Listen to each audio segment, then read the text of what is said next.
and she has won so many awards, including the Oscar Prize in Australia Science, which is the Australian Eureka Prize 2018. And she's also the winner of the Woman in AI Australia and New Zealand Award in AI in infrastructure category. And she has been appointed to the inaugural New South Wales Government AI Advisory Committee, and they serve as a co-chair. So Professor Chen has more than 300 publications and 30 patents in 8 countries. So this is really, really great. And she has delivered many public speeches, including TEDx. So she's the executive director or director of data science at the University of Technology, Sydney. So Professor Chen, thank you very much. And may I give this to you for your talk. Thank you so much, Dekai. That's a very lengthy explanation of what I'm doing, the introduction. Thank you so much. I'm putting these slides out. Hope it's all good. Yeah, so we can say, yeah. Yeah. I'm just trying to put on yeah, all good. So the previous speaker, Professor Ravani, just given me a perfect segue into the talk, which is about AI, and also mentioned digital twin. So I do have a slides and demo about digital twin. And I'm so glad to have this platform to see so many colleagues and friends and the teams who we working together for quite some years have been sharing this experience. So before I start, I just want to have one slide talking about AI. AI itself, you know, it's a buzzword now, but it's, in reality, it's not that new. So at least we can trace back to more than 60 years, even utilizing that term. So I guess I wanted to mention that what's the changes, why it's different, so different now. Actually, I started my PhD in AI. This is not the real what happened is not a joke. I actually had my PhD in speech recognition.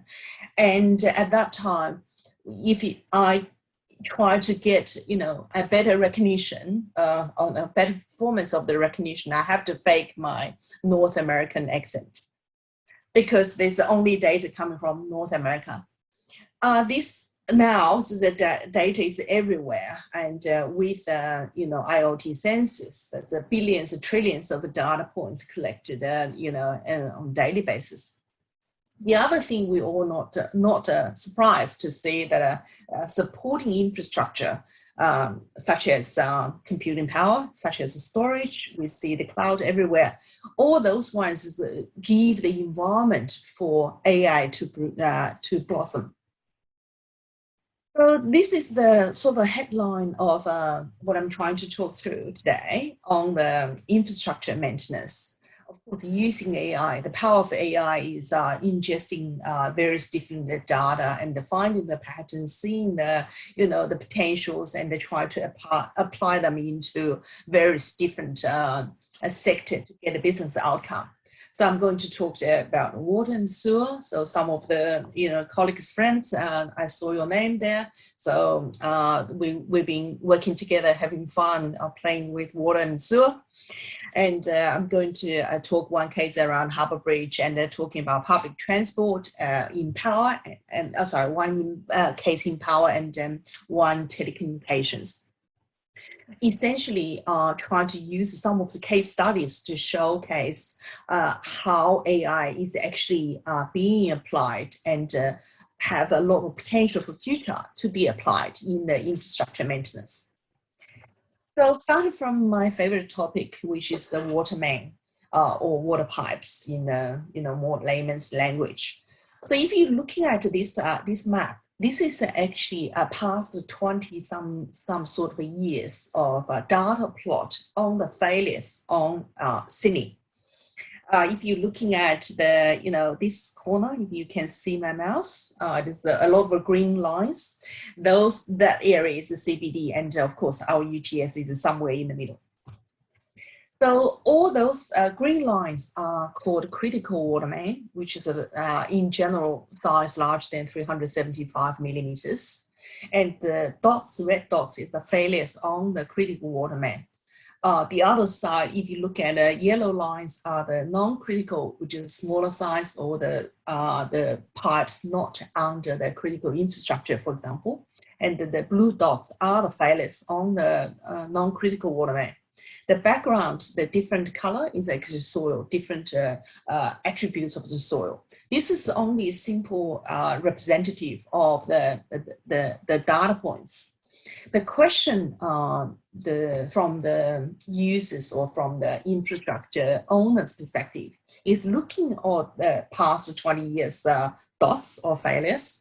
And if you try to do, renewal, if you do condition assessment, if you do anything about this piece of infrastructure, where you look at and how you're going to get the best, the value or ROI when you put the operations in place.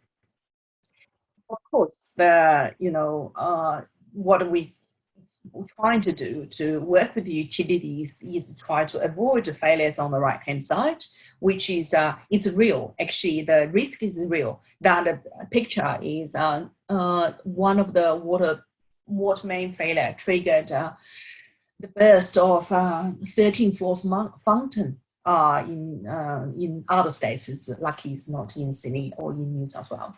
And if we do the prevention way, it saves a lot of money.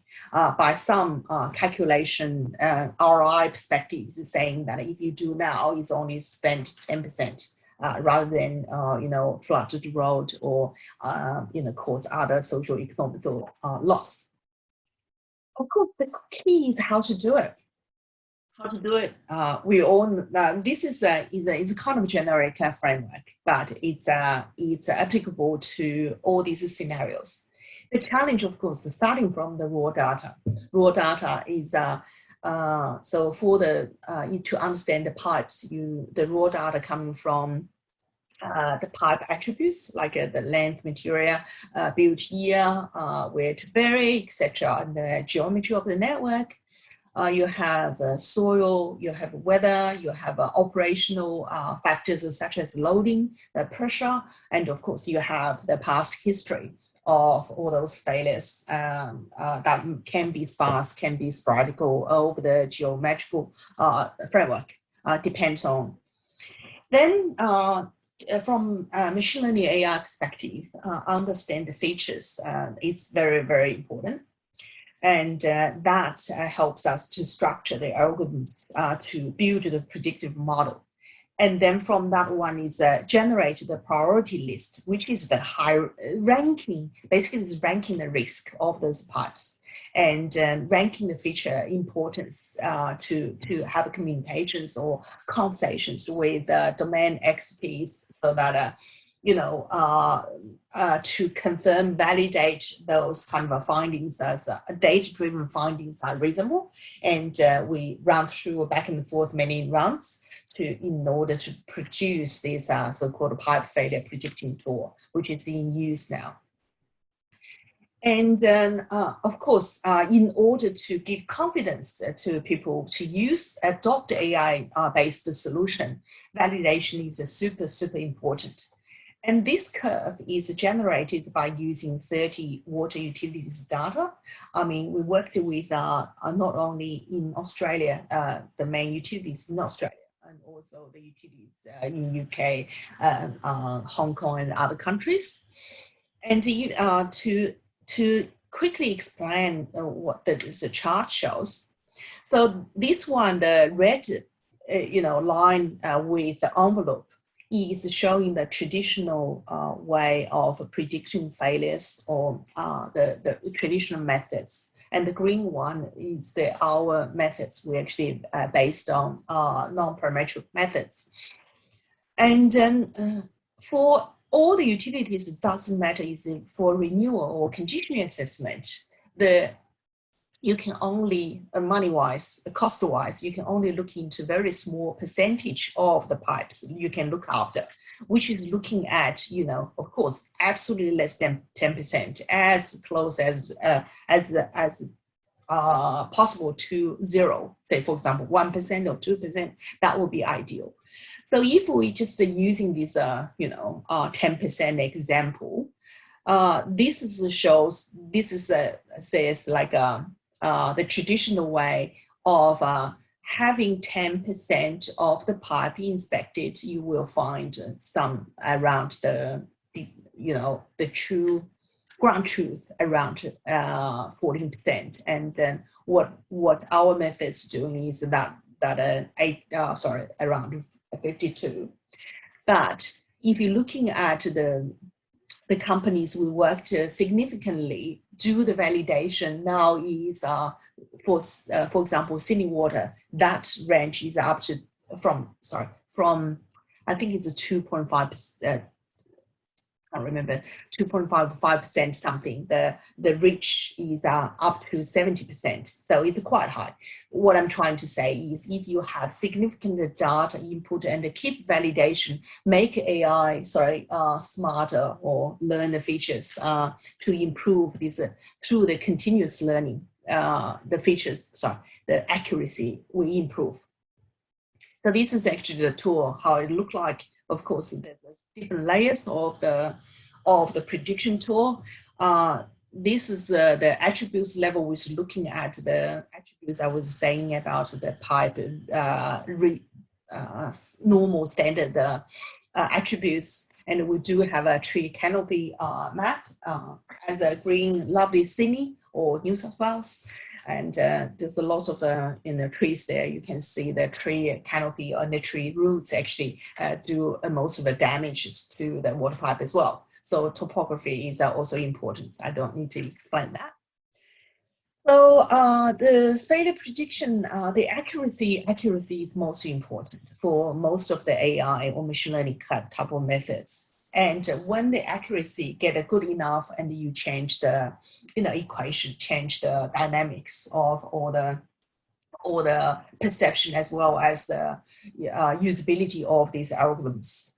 So this is some benefit estimation done by Deloitte's Access Economics, basically talking about if you using AI machine learning methods to push the reactive maintenance out a bit into a preventive, and then you will save Australia a lot of money.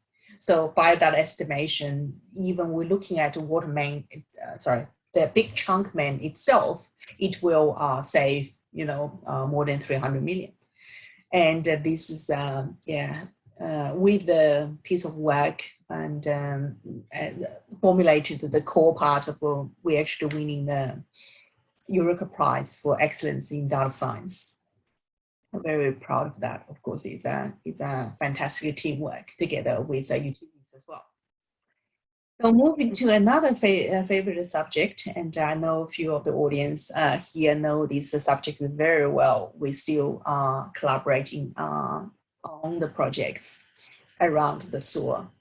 So sewer, look disgusting, and the corrosion is you look at those conditions of the pipes. It's absolutely something that the service provider needs to address, not only from economic cost perspective and also social cost.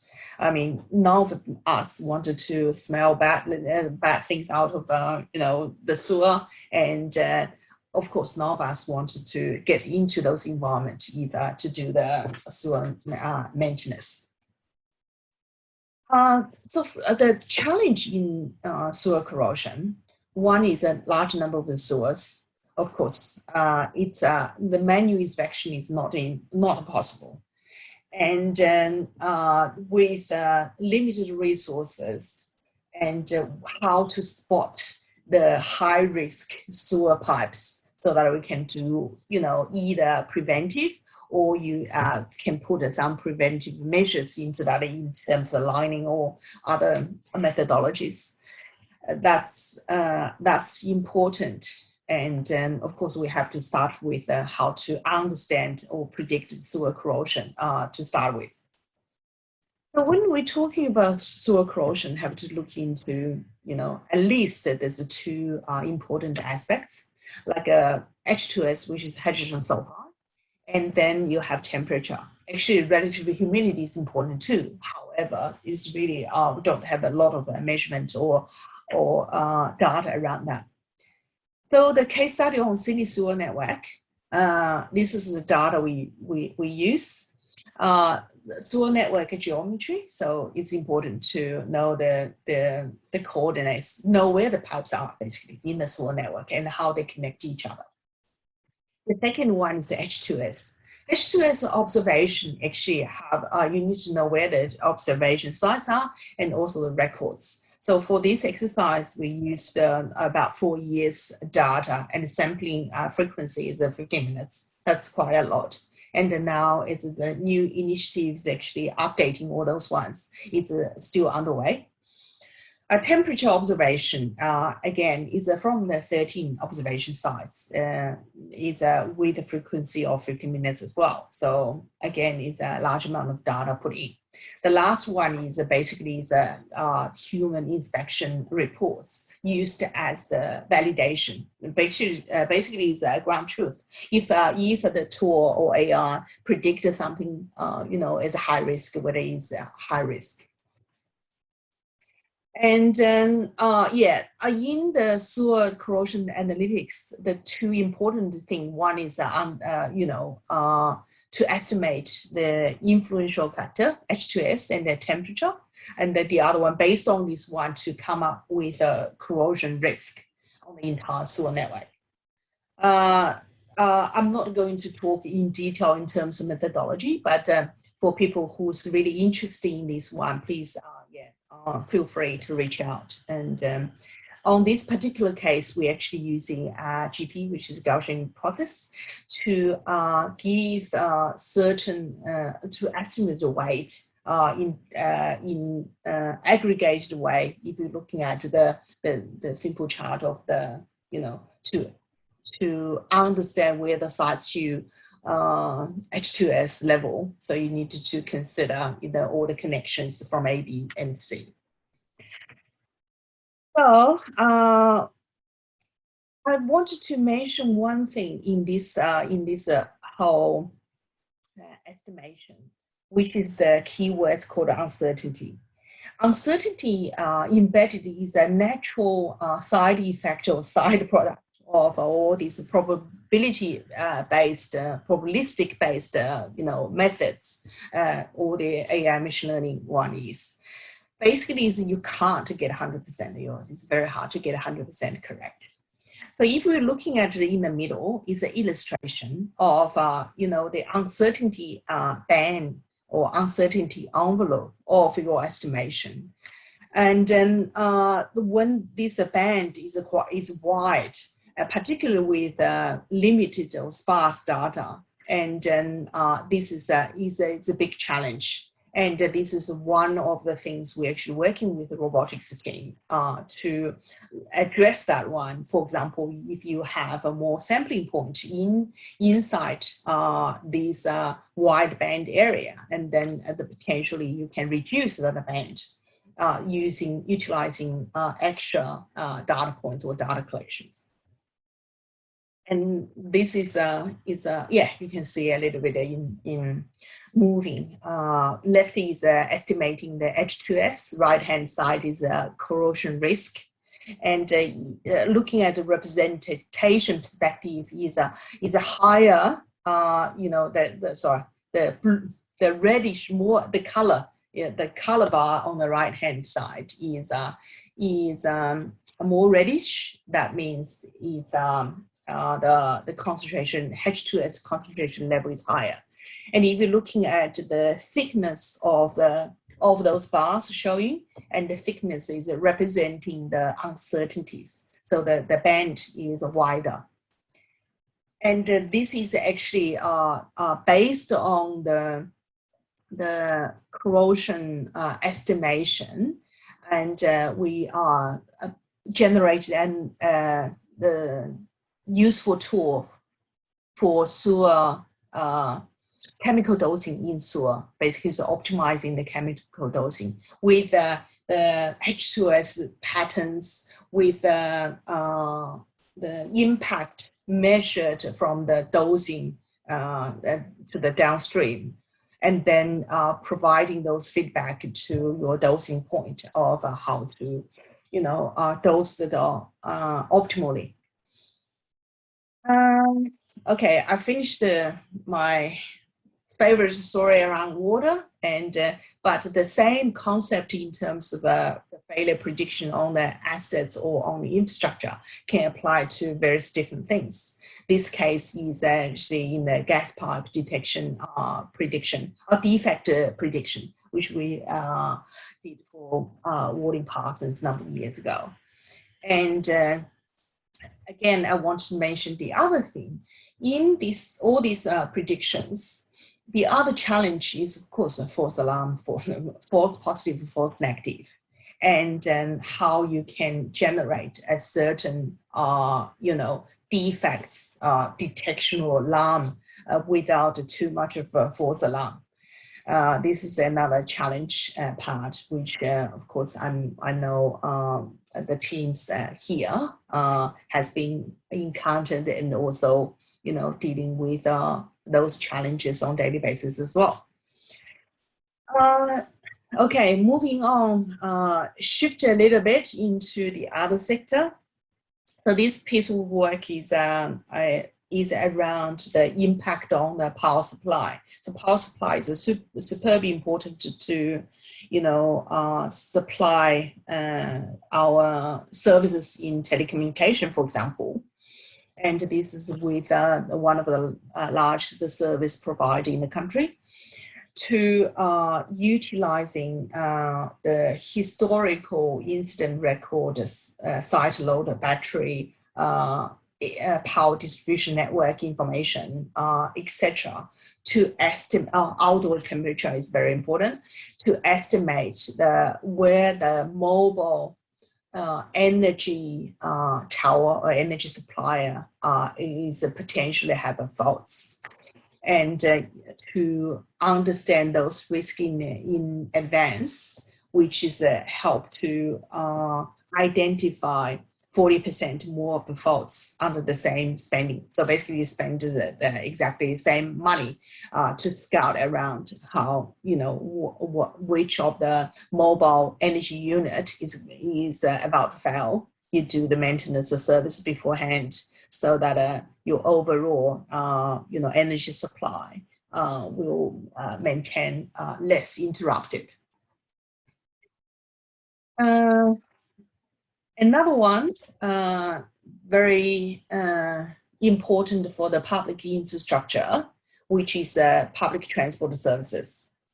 So Sydney Trans, for people, at least the majority of the audience, I would guess, this Sydney network is not something we're not familiar with. So of course COVID caused quite some the demand drop, but I'm sure it will come back once all these are settled down.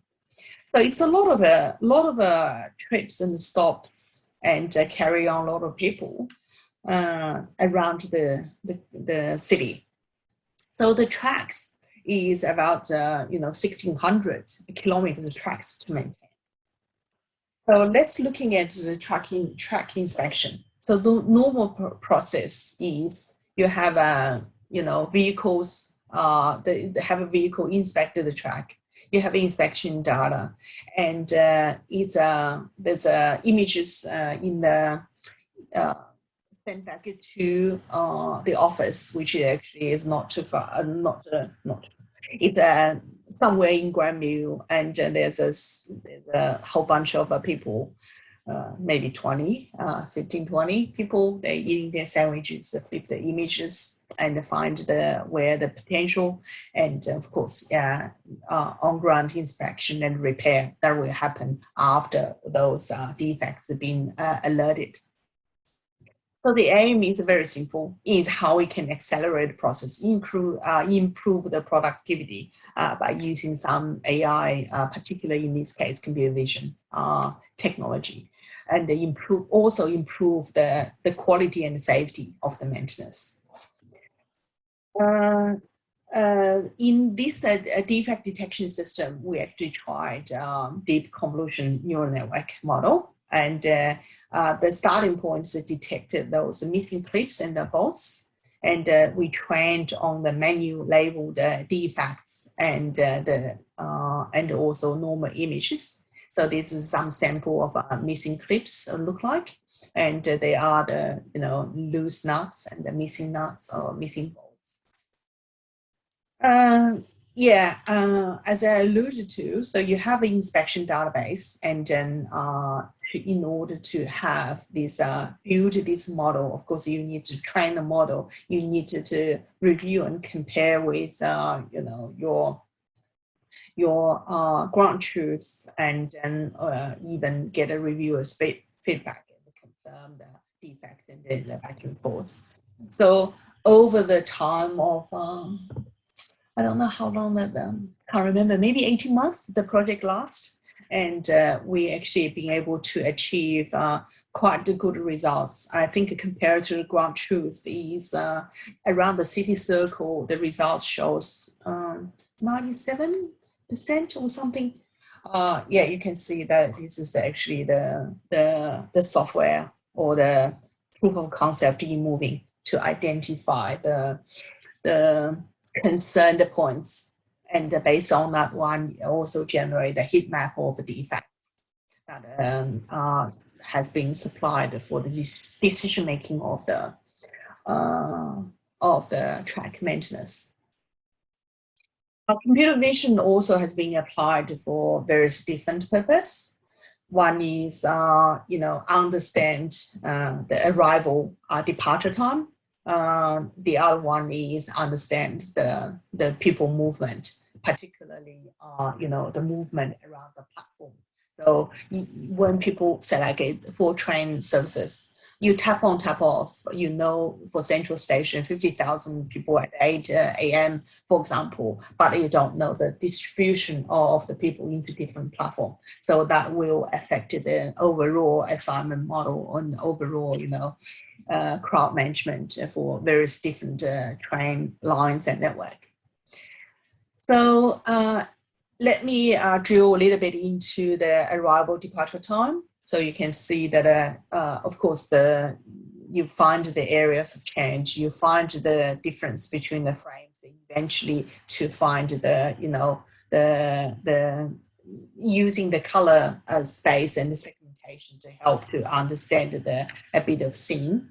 And you need to know the background of, point of interest where they are. See, this is actually train coming. You can see this is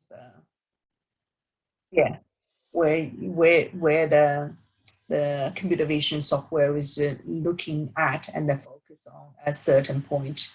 And then, of course, when the train stops to detect where the actual dwell time of the train is on the platform, that is super important for understand the overall operations, particular delays. Okay, I mentioned about the digital twin, so I'm going to click and show the demo of the current demo. It's evolving every day, and this is a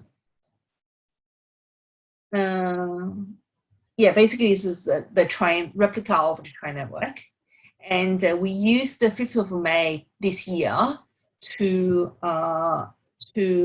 show off the whole train network's working. So if you see that the bubble, each of the bubble, you see the train moving. Each of the bubble is actually delay the train. The bigger the bubble is, and the more delay of the train is.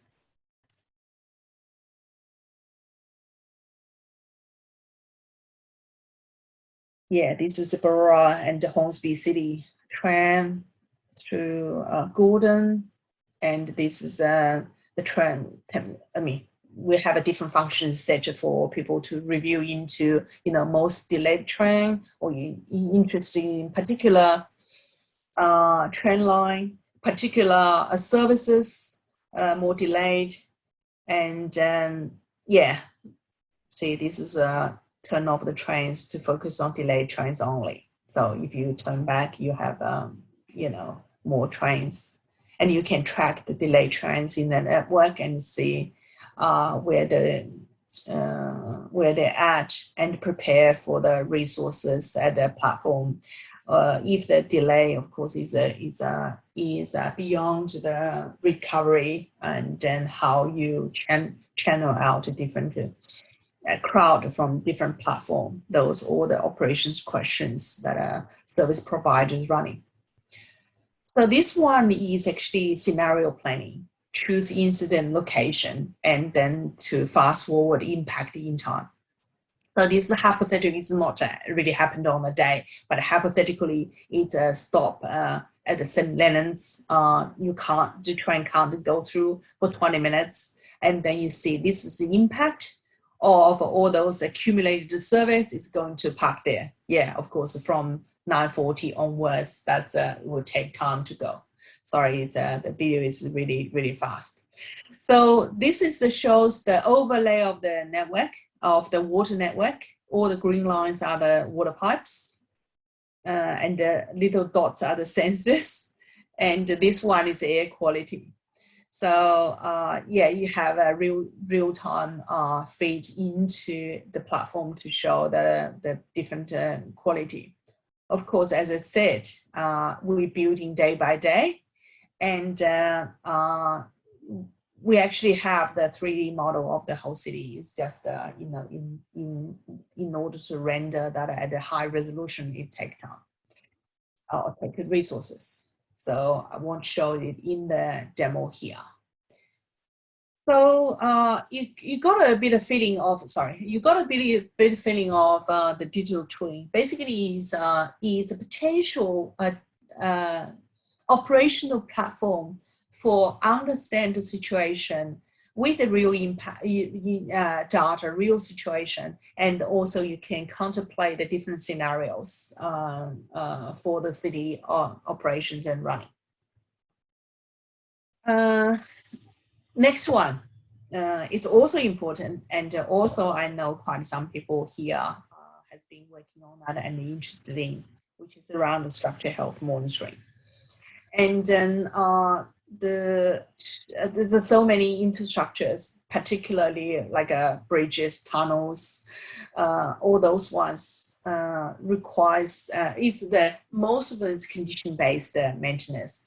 How to use AI, particular combined with the sensing, to prioritize the money spent on infrastructure. I think that's the challenge. Of course, how to extend the asset life with safety. That's also very, very important. This piece of structure we all know very well. And in 1932, this is the opening of the Sydney Harbour Bridge, and you can see, the load the bridge was bearing at that time. You got bicycles, a few cars, and look at it here now is now it's almost 200,000 vehicles passing by, and the trains become double decking. All those challenges it brings to the load resistance or load affordability for the bridge, and how you actually know it. So as a normal human being, when you're getting older, you do more blood pressure tests, you blood pulse, all those ones. And for infrastructure such as bridges, almost 90 years old, that's exactly the thing we should do, which is looking into how you have a certain, checkpoint or pulse point to collect data to understand the responses from the infrastructure to the load, and then using those sensors or information to get to know how to classify what are the status is healthy, what are the status which you need more attention into that. So a number of years ago, when the team of engineers and data scientists actually joined, created this structural health monitoring system, and then laid, I think, more than 4,000 sensors on the bridge, particularly focused on the lane 7, which is bus lane. So the load is more, heavier than the other ones. To basically is giving the health score estimation the real time based on real time sensing, and then provide a feedback of the health score to guide the maintenance schedules. I think this is the move to almost my last or second last example, which is looking into the telecommunications sector. Again, the infrastructure on the broadband is crucial. Of course, across the COVID, it's even more crucial. And yeah, our program is not responsible for quality services, quality of services provided to the users.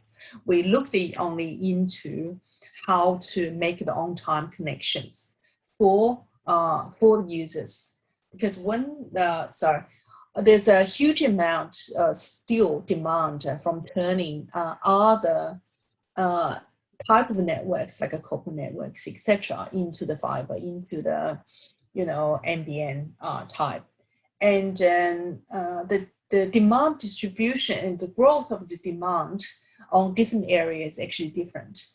So of course there are different influence or variables coming from, for example, how good the services of other type of providers in a certain region, what's the demographics look like, and then different retail's behavior, and eventually how to estimate which areas has a high demand in terms of connection, and so that you can derive the right resources to the right places to make the connections in time. This is actually the winner of a government and public sector solution of the year, Victoria Award last year. And this is the thing I really loved, which is we call impact.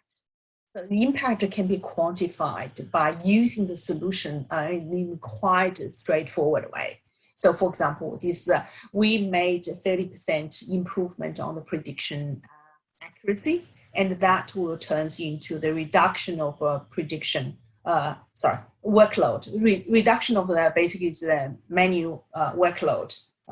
It's a huge amount because you rely on the automation a lot more, or the computer programs based on AI, and then turning into the customer impact is 96% of on-time connections as May of 2020, and since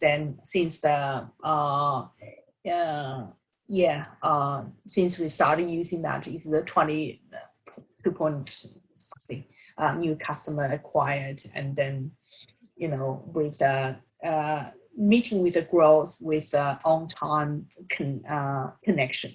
So that's a real impact and effect made on the service network. So I have raised through so many different applications. To summarize, I think now we have so much data, and here particular real-time data that can fit in somewhat of AI machine learning systems to provide timely analysis, understand the situation, to make suggested decisions, could be automate some of the decisions at some stage, when the trust is gained by the operators or domain experts. AI solution also brings a way to solve the complex real-life problem, to see the interconnections, the interdependencies.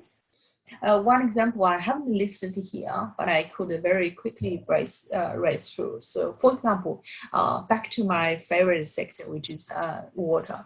When you're looking at the water quality, and when you look into the energy consumption, energy consumption in pumping occupies about roughly 5% of the global energy use is pumping water. So the question we will ask is how we save the energy in pumping. But you can't say, okay, we stop pumping or we use less pumping, because you still also need to have the water supply, right? Reasonable water supply with the pressure so that your shower is not dripping, you have a nice shower. Also the quality we need to maintain. We need to also continue to supply without too much interference. And then you have asset performance in terms of pumps normally have a dual run, and how you use one and then halfway use the second one starting, and that one drop and have a rest there or maintenance, and they have this one. And then, so your pressure, pumping pressure, travel time, quality, chemical dosing is all complex and connected them together. And for those kind of complex issues, actually AI and machine learning plays quite a significant roles now. Last one, not least, is I believe there's the large amount of AI and data accelerates disruptions to conventional business model. And sorry, I put end and the process. I deleted this somewhere. So it's a lot of gray-haired, experienced experts. That's super important, but can't say those ones would be accurate and stay forever. I think is a working in progress of how to use the data to re-enhance the knowledge we already got from infrastructure, from maintenance, from all around the world.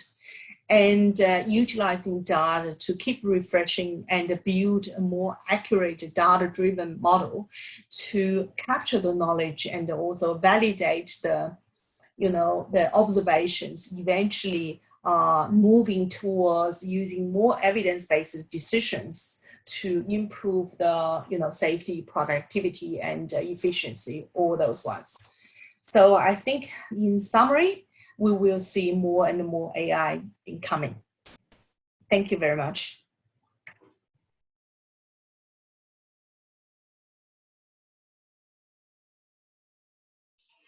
Thank you very much. Thank you, Professor Chen.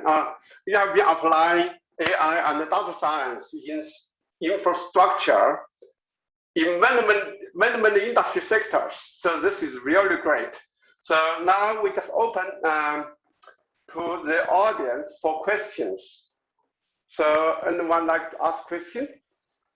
Yeah, I may ask a question, Dikai. Okay, go ahead, Sarah. Yeah. It is fantastic presentation as usual. It covers many areas and it shows the amount of work happening in AI in different areas. And my question is relating to digital twins of the city.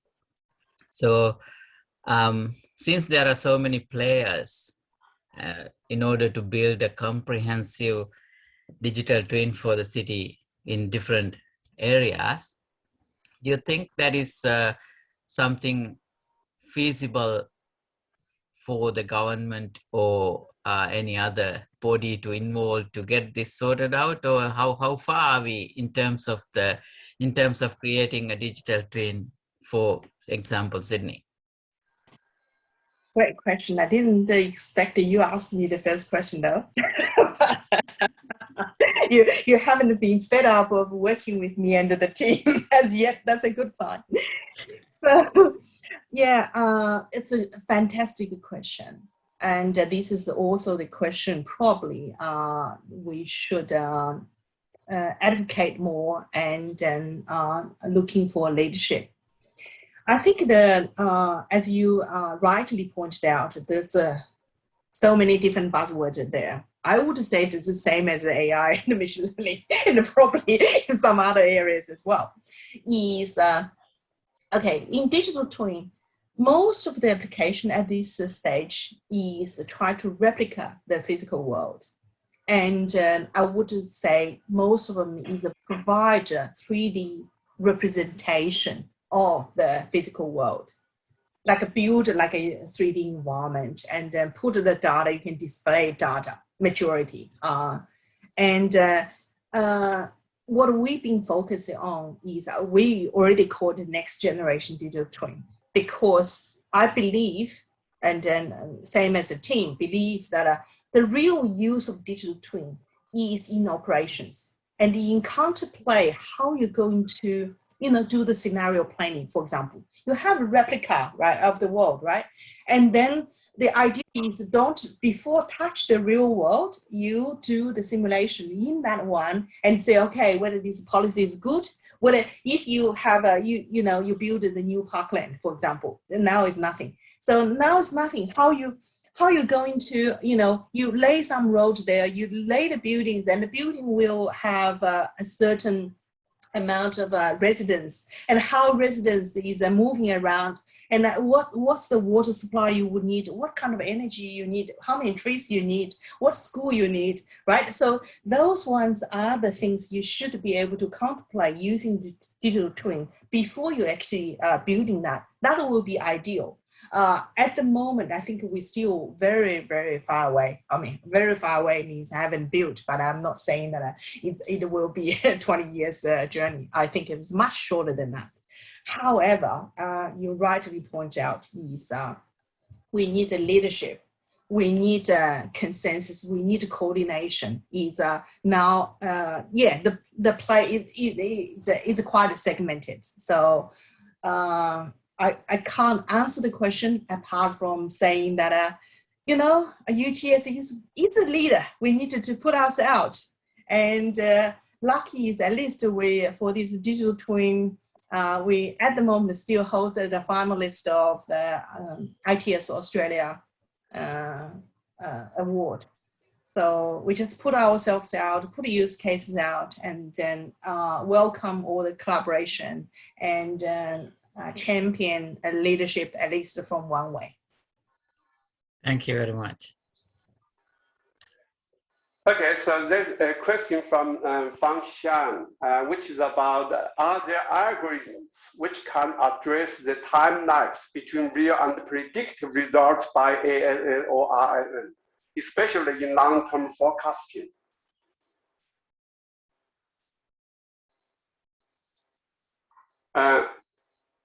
Professor Chen, you are muted. Oh, sorry. So I was trying to double check the question. Is that a question listed there? Say like algorithms to try to, can you repeat the question again? It is in the chat, the last message in the chat, which is about algorithms to address the time lapse between real and predictive results. By the time unpredicted result, I didn't see this question. So. Oh, really? Okay, so let me just read this again. So the question is about the forecasting problems. Yeah. There are time lags between real and the predictive results by ANN or RNN, especially in long-term forecasting. So are there algorithms that can address it? Okay, this is a really interesting question, and I guess there's no one size fits all in terms of the addressing all the time lags. The way we're looking into that is how to dissect the time lags from the you required action versus the time you have these results, and then see what's the bare minimum that you need that. So I guess that will be a case by case, right? So happy to take more offline when you talking about your exact use case. But in general, is seeking for a balance of your computing or computational complexity versus the number or amount of data input you required in order to make that real time or real prediction.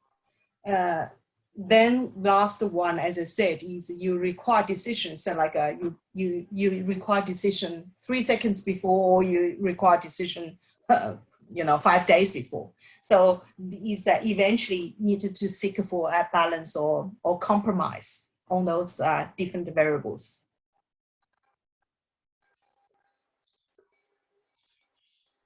Thank you. There's one more question there. Professor Chen, can you say it? It's okay. For water sewer domain, is a false positive system. Yeah. Okay. I just read this one as I go. Okay. System incorrectly identify issue corrosion or some issues with the pipe in the. Okay. The false positive, it can be 2 categories. One is in summary is false positive is you predict the level which you think you need to pay attention, but probably don't require that amount of attention or urgency. So sorry, I just read the second part. Do you deal with how do you deal with the false positive? What does it mean by taking the false positive forward domain? Okay. How you deal with that? Jaime is here, and then he got loads of experience how to deal with the false positive too. Sorry, delegate. I'm quite happy to answer that. Yeah. yeah. No. I mean, I can get a first attempt, and then I can delegate it to you for details. So, in addressing the false positive, is you eventually adjust your threshold to a certain level, which the checkup can be or validation can be managed in a lot of sense. Is the kind of adjusting algorithms to a level that you can manage, and then to check the confidence, and then you come back to adjust the algorithm to see whether you would like it to change anything. Would you want to jump in, Jaime? Yeah, I think the only thing that I would add is that basically it costs money. Literally what Fang just said, you will actually have to go there and realize that it's not as severe as you would expect, and that means digging, that means basically civil infrastructure being mobilized. So not great, but the feedback that you get obviously to these algorithms is that they learn basically, obviously. Yeah, so it's additional data, validated data, which is very important. Thanks, Jaime. The Jaime and our team has been working on the water network, not sewer, but exactly the same problem on the false positive, false negative. Yeah, false alarms. Yeah. Okay, thank you. Other question here is that you have been applying AIs into infrastructure inspection and condition assessment and prediction as well in many different industry sectors. So what are the challenges? I mean, from the researcher, from the PhD student point of view, and the suggestion you like to give in terms of the to the research in this topic domain? That's a wonderful question. We want more research. We want more PhD postdocs, and then happy to work together with all the people here. List a few of them. One is, sparse data sets. even though we set a lot of data, but may not be a lot of data in the areas we wanted. So for example, the data around we're talking about a sewer network, right? So sewer network, the data we have is the observation point is not evenly spread across network. So some networks, some pipes have a lot of sensors, let's put it in a way. Some of them just don't. So how are you going to know the whole or estimate the whole network performance using that sparse data set? The second one is we call imbalance. A lot of the imbalance in the data sets and short of ground truth as well. Saraf, we've been working on this one, looking at the Traverse report on the sewer, which is your actually validation point. Ground truth is very, very minimum. And you try to, adjust fit the big amount of data and then a complex network, and eventually the validation point is only limited to say you did it right or wrong. But those validation points can be quite biased as well, right? Take a Harbour Bridge as an example. We never had a failure, which is good. But on the other side, you don't have the true point of ground truth to say, okay, the whole prediction, you can say, okay, trendy is good. You can send alarms, and the alarms can have, have a positive, false positive. We do that checkup as well. However, you always wonder when the really unexpected big things happening. How could you know that even that's a behavior and symptom you should look into, right? So it's plenty of challenges, Amy, I just named two, and welcome anyone to ask more questions and join the research workforce. Thank you, thank you. So another question here could be, so you mentioned the sparse data and also the imbalance in the data, and also another, probably this is really related to the data quality. In your real tried inspection, and the data collected, is that, if we put the sensors onto the train and they collect data, I guess that probably will be difficult for the algorithms to identify the problems. So how, may we know how was that data set collected? Okay, so if I understand your question is you do predictions and then you have you're adding new data sets from different observation point and how those ones is being used. Is that a it's related, yes. Yeah. Okay, so I answered as the first, which is using new data sets to enter into the whole we call the training regime to compare whether there is value added from new data to improve the accuracy, right? If that proven that the accuracy can be improved by adding new data, that means the data one is collected right and probably quality is okay, and then you add value. Vice versa may not, and then you have to go back to say whether is the collecting point is wrong, collecting methods is wrong, or the data quality is problematic. Yeah, so you just need to dig into a bit more in that. Thank you so much, Professor Chen. And it's 1 o'clock right now, and many people are going to have other meetings. So again, thank you, Professor Chen, for the very, very interesting and impressive talk. Thank you very much. Really appreciate it. Thank you, Big for having me. Thank you, everyone. Thank you. And for the audience, and may I announce a couple of things here. We are running this forum in 4 weeks, and with 2 talks each week. Next week, we're going to have another 2 talks, but the time will be from 4:30 to 6:30 on Thursday, the coming Thursday.